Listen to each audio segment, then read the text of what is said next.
आज के इस वीडियो में बात करते हैं एलोट्रॉप्स ऑफ फास्फोरस। फास्फोरस के एलोट्रॉप्स की प्रॉपर्टीज़ क्या है और किस तरह से एग्जाम में क्वेश्चन आते हैं, पूरी बात समझते हैं। तो देखिए, एक एलोट्रॉप्स होता है और एक आइसोटोप्स होता है। तो एलोट्रॉप्स और आइसोटोप्स में यही डिफरेंस है कि जो एलोट्रॉप्स है ये मॉलिक्यूलर फॉर्म ऑफ एटम है ना, यानी when element exist in molecular form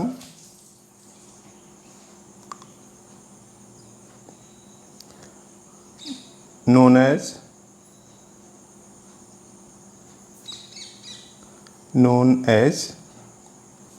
allotropes. ठीक, और अगर when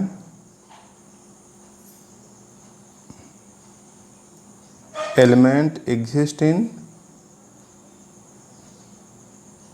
atomic form known as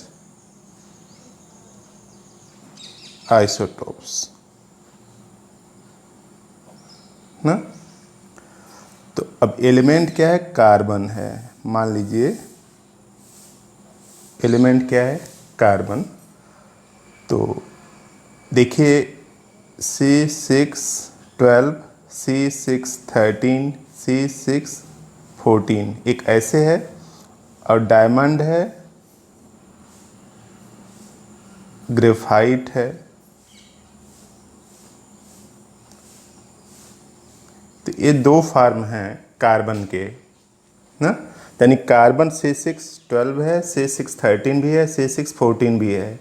तो ये भी कार्बन है, और वही कार्बन जब कंबाइन होकर मॉलिक्यूल बना लेगा तो वही डायमंड है, वही ग्रेफाइट है, फुलरीन है, चारकोल है, कई टाइप होते हैं।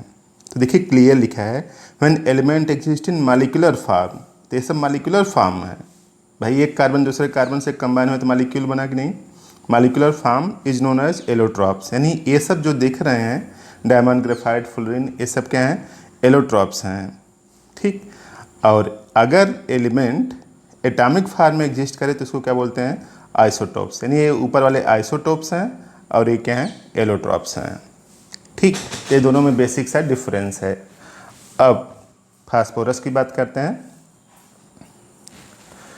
तो discovered by Brand phosphorus, discovered by Brand, Brand ने इसको डिस्कवर किया। There are 3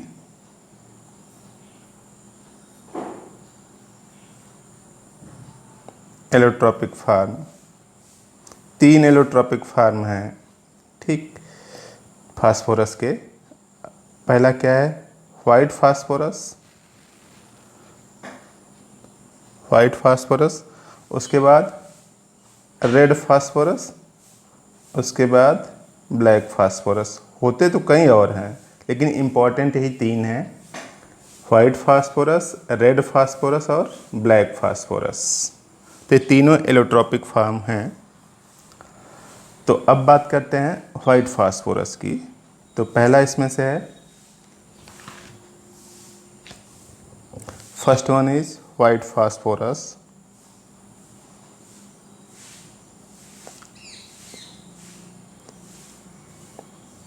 first one is white phosphorus. White मतलब सफ़ेद। और वाइट फास्फोरस का अगर स्ट्रक्चर की अगर हम लोग बात करें तो इस तरह से है, P4 फार्म में पाया जाता है। इस तरह से P4 में एक फास्फोरस, दूसरा फास्फोरस, तीसरा फास्फोरस, ऐसे सब एक दूसरे से जुड़े हैं हा? और ये भी यहाँ पे जुड़ा है, ये भी ऐसे जुड़ा है। ठीक है, सभी फास्फोरस के ऊपर एक एक लोन पेयर है। आईटी में एक बार पूछा गया किस फास्फोरस का हाइब्रिडाइजेशन क्या है, तो इस फास्फोरस का हाइब्रिडाइजेशन 3 सिग्मा बॉन्ड है प्लस एक लोन पेयर है। हाइब्रिडाइजेशन कैसा है? sp3 है। Hybridisation sp3। और एक बार भी पूछा गया कि जो फास्फोरस है उसमें कितना परसेंट s करेक्टर है, तो s करेक्टर जो है 25% है और p करेक्टर 75% है, इस तरह से। तो ये वाइट फास्फोरस है। इसमें अब हाइब्रिडाइजेशन sp3 है तो बॉन्ड एंगल कितने का होना चाहिए था? बॉन्ड एंगल होना चाहिए था 109 डिग्री का, लेकिन 109 डिग्री है नहीं यहाँ पे। इसी वजह से एंगल स्ट्रेन है इसमें, और इसी एंगल स्ट्रेन की वजह से बहुत ज़्यादा रिएक्टिव है ना। होना चाहिए था बॉन्ड एंगल कितने का? 109 डिग्री 28 मिनट का होना चाहिए था, लेकिन ये है नहीं, है कितने का? 60 डिग्री का है। तो एंगल स्ट्रेन की वजह से वाइट फास्फोरस बहुत ज़्यादा रिएक्टिव है। Most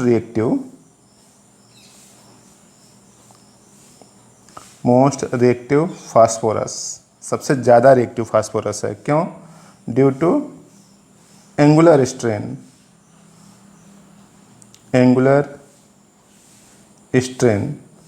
are reduce bond angle ना, या तो एंगुलर स्ट्रेन है या फिर बॉन्ड एंगल क्या है? रिड्यूस्ड है। इस वजह से वाइट फास्फोरस क्या है? सबसे ज़्यादा रिएक्टिव है ना, most reactive due to angular strain. और एंगुलर स्ट्रेन इसलिए है कि बॉन्ड एंगल रिड्यूस्ड है ना। और पॉइजनस है, खास बात ये पॉइजनस है, इनसॉल्युबल इन वाटर में इनसॉल्युबल है, बट सॉल्युबल इन टर्पेंटाइनल,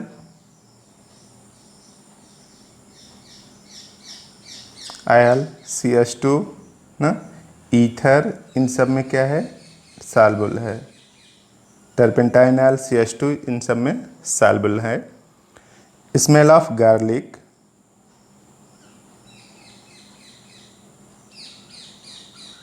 गार्लिक की स्मेल है। और स्टोर्ड अंडर वाटर,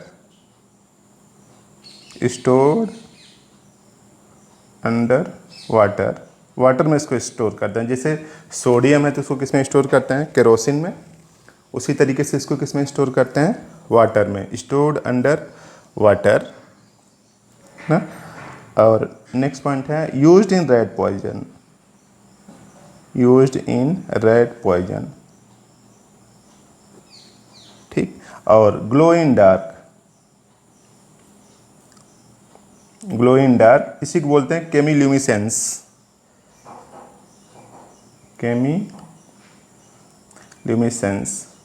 ना, अंधेरे में चमकता है। अगर आप अंधेरे में इसको रख देंगे तो चमकेगा, इसी को केमिल्यूमिसेंस बोलते हैं। और रेड पॉइजन में इसको यूज किया जाता है।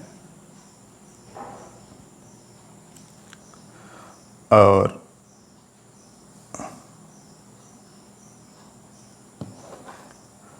सनलाइट में, इन प्रेजेंस ऑफ सनलाइट ना, white phosphorus is converted into red phosphorus. किसमें? सनलाइट में। सनलाइट की उपस्थिति में व्हाइट फास्फोरस कन्वर्ट हो जाएगा किसमें? रेड फास्फोरस में। तो इसीलिए अपीयर येलो, यानी in presence of sunlight white phosphorus is converted into red phosphorus and appear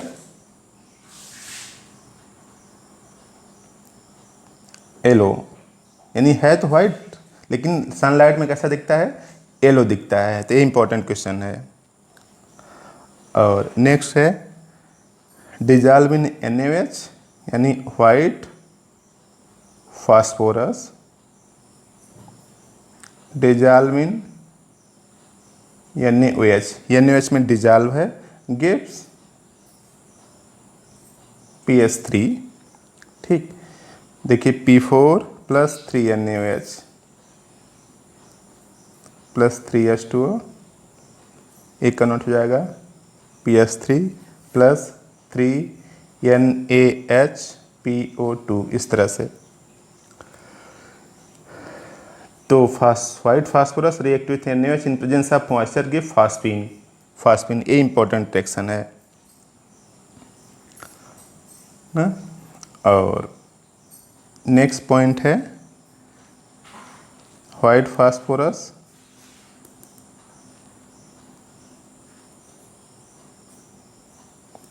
radially catch fire in air. अगर आप उसको पानी में, ऊपर लिखा गया ना कि stored under water, stored under water, अगर आप वाटर में नहीं रखेंगे तो एयर में जो ऑक्सीजन है उससे रिएक्ट करता रहता है। White phosphorus radially catch fire in air two gives dense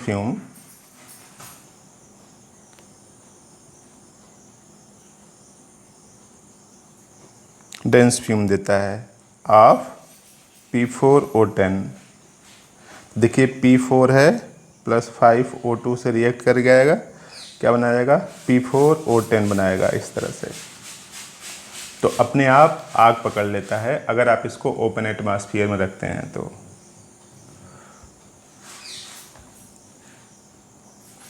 ठीक, तो प्रॉपर्टीज है किसकी, व्हाइट फास्फोरस की। अब बात कर लेते हैं रेड फास्फोरस की। रेड फास्फोरस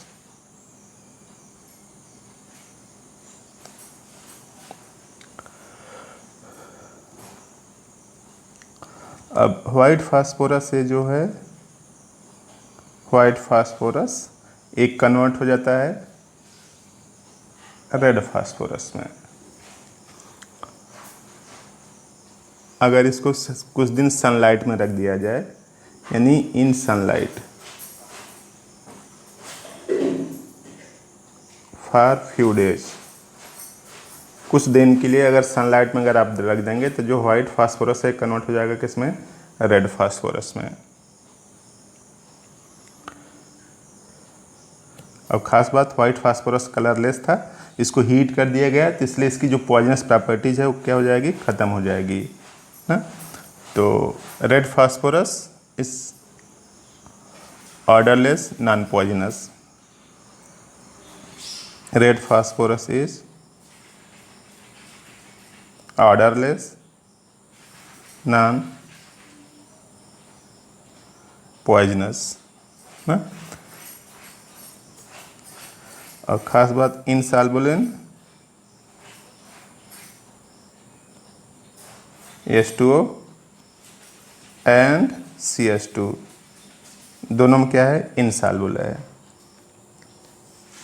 जबकि ऊपर वाला क्या था, वाइट वाला जो था वो इनसॉल्युबल था, insoluble in H2O and soluble in CH2, और ये क्या है, दोनों में इनसॉल्युबल है और अंधेरे में चमकता नहीं, does not glow in dark, यानी केमिल्यूमिनेसेंस नहीं शो करता, क्योंकि इसका जो ल्यूमिनेसेंस वाला जो प्रॉपर्टी है, अंधेरे में जो चमकने वाली प्रॉपर्टी है वो ख़त्म हो गई है, क्योंकि इसको सनलाइट में काफ़ी दिन तक रहा गया है तो इसका स्ट्रक्चर चेंज हो जाता है। तो जो वाइट फास्फोरस है ना, जैसे P4 है, ऐसे मान लीजिए P, यहाँ पे P ऐसे है, ये वाइट फास्फोरस है ना। इसकी मान लीजिए 2 यूनिट आप लेते हैं, 2 यूनिट लिया, इसको रख दिया सनलाइट में ना, तो ये वाला जो बॉन्ड ऐसे वाला ना टूटेगा, टूट के देखिए यहाँ पे फास्फोरस, ऐसे फास्फोरस, फिर फास्फोरस, फिर फास्फोरस ऐसे, फिर यहाँ पे फास्फोरस, फिर फास्फोरस ऐसे ऐसे, फिर ऐसे बना लेगा ये।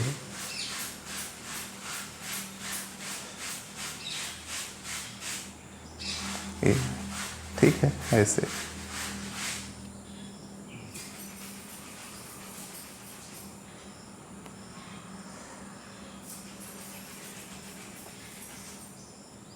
ठीक, तो इस तरह से ये जो है वाइट फास्फोरस है, ये वाला, ठीक है। और एक ऐसा फास्फोरस है, रेड फास्फोरस है। तो रेड फास्फोरस जो है पॉलीमरिक है। रेड फास्फोरस क्या है, पॉलीमरिक है। तो इस तरह से वाइट फास्फोरस और रेड फास्फोरस की प्रॉपर्टीज़ हैं। तो ख़ास बात, ये जो वाइट फास्फोरस है उसी को हीट करने से बना है रेड फास्फोरस। वाइट फास्फोरस को हीट करने से बना है रेड फास्फोरस। तो हीट कर देने से रिएक्टिविटी थोड़ी सी क्या हो जाती है, कम हो जाती है। हीट कर देने से उसकी जो रिएक्टिविटी है थोड़ी सी क्या हो जाएगी, कम हो जाएगी। तो कम हो जाएगी क्योंकि वो पॉलीमरिक भी हो गया है, तो इस तरह से रिएक्टिविटी कम हो जाती है।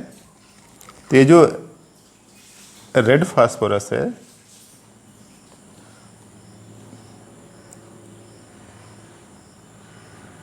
रेड फास्फोरस यूज्ड इन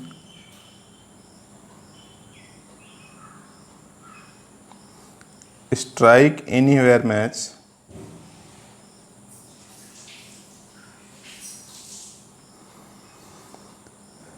एक ऐसी माचिस होती है जिसको कहीं पे भी स्ट्राइक करें, कहीं पे भी घिसें तो जल जाती है, तो उसमें यूज़ किया जाता है स्ट्राइक एनीवेयर मैच। और मिक्सचर ऑफ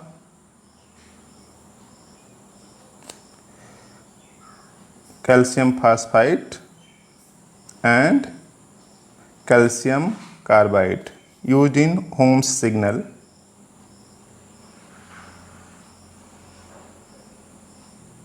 होम सिग्नल में इसको यूज़ करते हैं क्योंकि ये आसानी से आग पकड़ लेता है।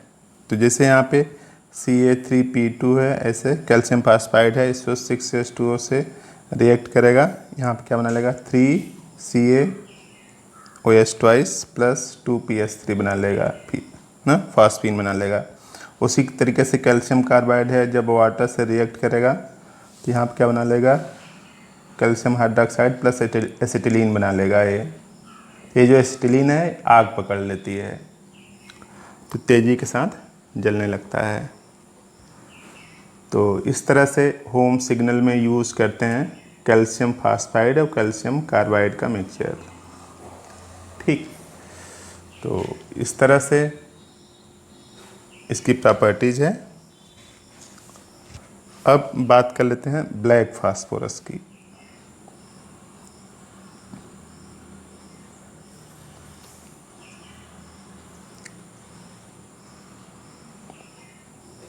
ब्लैक फास्फोरस,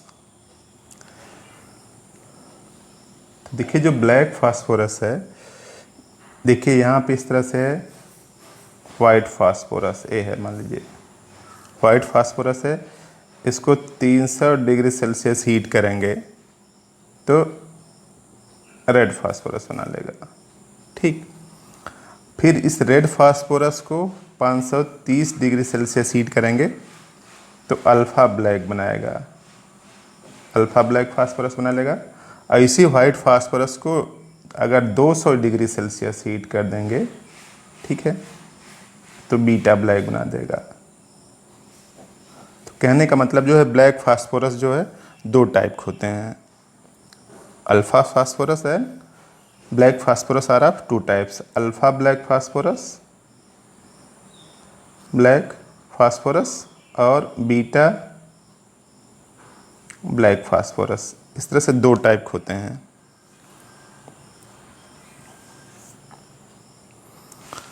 तो रेड फास्फोरस को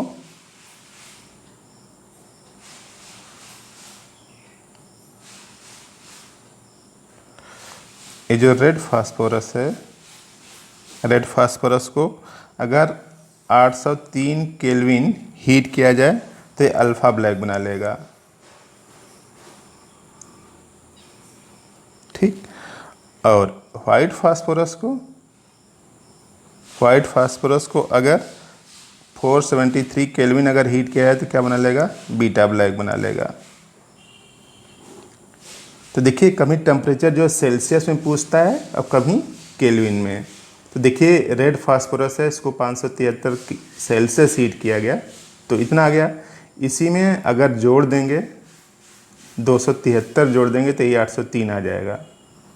तो इस तरह से टेम्परेचर को याद रखिए, 200 डिग्री सेल्सियस हीट करते हैं तो बीटा ब्लैक, या फिर वाइट फास्फोरस को 473 केल्विन के टर्म में हीट करेंगे तो क्या बन जाएगा, बीटा ब्लैक फास्फोरस ना। और ख़ास बात ये जो ब्लैक फास्फोरस है ना, black phosphorus Sublime in air